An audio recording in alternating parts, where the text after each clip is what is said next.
It's Friday, January 3rd. You're listening to the Day Weather Podcast. Well, it's all about the wind, I'm afraid to say. Here we go again. After a nice lull in the winds yesterday, at least the winds backed off a little bit yesterday, they're starting to ramp up again.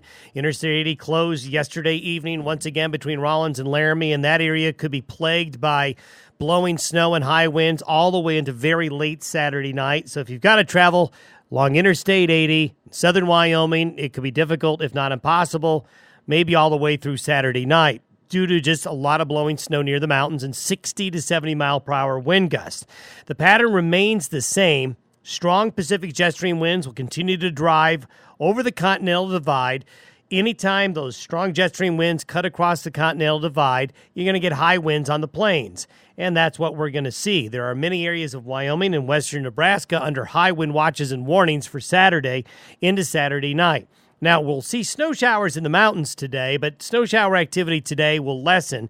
That'll be the same Saturday, but another slug of moisture comes into the high country of Colorado and Wyoming and surrounding states for Sunday night and Monday.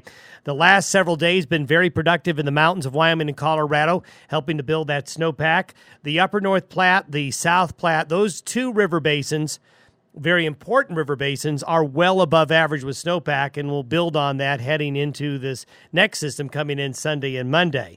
For the plains, this pattern just does not lend itself to anything more than a couple of snow showers. A few snow showers Sunday and Monday will reach the plains of eastern Wyoming and western Nebraska, maybe a couple into eastern Colorado, but nothing significant. We need to see the jet stream take a dip further south to get the snow chances back into the plains. Now, we see long-term an indication that that's going to happen.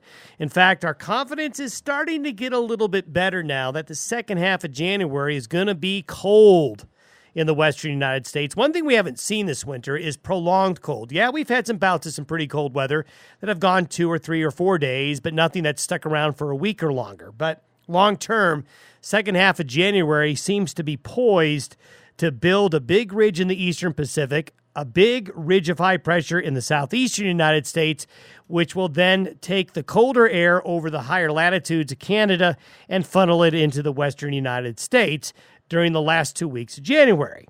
Something to keep in mind. That's a couple weeks away, but something that is showing up and we're gaining confidence with. So that means there's plenty of winter weather to come. And although it's the mountains that are getting the snow here during the first part of January, it could be the plains that get into the snow again during the second half of the month. We're seeing also that out in the Pacific, we haven't seen many changes in water temperature. So here's a little bit of an update with our La Nina and El Nino situation. We continue to see the Pacific sea surface temperatures about where they were at the start of the winter season. We got that warm pool of water in the Gulf of Alaska in the North Pacific, which is still there. That favors a colder wintry pattern for North America. And we continue to see that between South America and Australia, it's a mixture of cold water and warm water. And there's no strong signal of an El Nino or La Nina. Of interest, to make that solar connection we frequently talk about here, usually during solar minimums, La Ninas tend to win out over El Ninos. This is something that we need to watch for 2021 and for maybe later this year into next year. El Ninos can sometimes start in solar minimums, but then fail to establish itself. And that's kind of what we're seeing. We don't see an El Nino coming on later this winter and spring, at least at the moment. And we don't see a La Nina, at least at this moment, taking over either. What that means is what we've had this winter season so far is likely going to continue for January, February, and at least the beginnings of March, which means what we've had is what we're going to get, which means probably above average snowfall. We're going to have more bouts of these windy periods.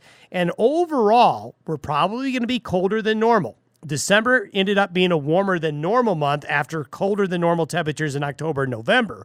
But we're probably going to go back to near or below average temperatures January, February, and March.